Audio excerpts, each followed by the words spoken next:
Habib Beye, qui est donc devenu le 3e entraîneur du Stade Rennais cette saison. Le nain de jardin est pas resté très longtemps en place.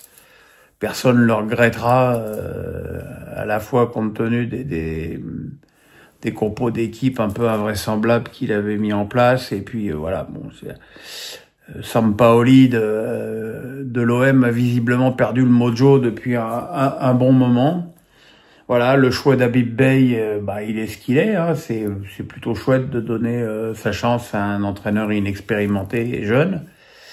Ça fait longtemps qu'il attend la place, Habib. Hein. Il a failli l'avoir au Havre, il a failli l'avoir à Reims, il a failli l'avoir à Saint-Étienne, il a failli l'avoir à Nantes. Il avait déjà failli l'avoir à Rennes lorsque Sampaoli avait été choisi. Voilà, maintenant à lui de jouer avec un match dès dimanche contre Strasbourg. Est-ce qu'il va avoir le temps de mettre des choses en place? Ça, on le verra.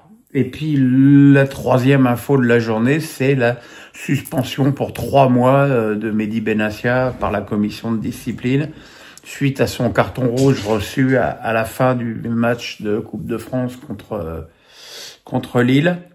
Et dans le même temps, la suspension d'1 mois de Olivier Létang, le président de Lille. Évidemment, il y a un écart énorme entre les deux suspensions qui peut paraître choquante.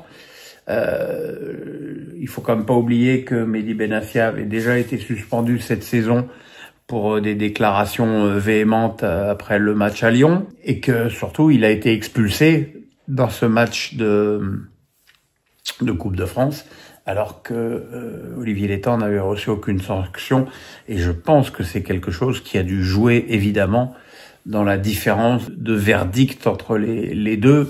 Moi, pour moi, je l'ai déjà dit, je le répète, les deux n'avaient rien à foutre sur la pelouse avant le coup de sifflet final, et c'est assez insupportable de voir des dirigeants venir mettre la pression sur le bord du terrain. Maintenant, Marseille s'est encore fendu d'un communiqué. C'est quand même le 3e match où ils font un communiqué. Il y a eu le communiqué après l'arbitrage contre Strasbourg, après la banderole à Nice. Là maintenant, il y a ce verdict. Voilà, je pense très sincèrement que l'attitude de l'OM est contradictoire et surtout contre-productive. C'est surtout ça le mot que j'ai cherché, contre-productive, parce qu'à force de chouiner et de faire des communiqués et de se victimiser à chaque occasion, ça agace tout le monde, et ça agace aussi les commissions de discipline qui ont peut-être aussi envie de calmer les dirigeants marseillais une bonne fois pour toutes.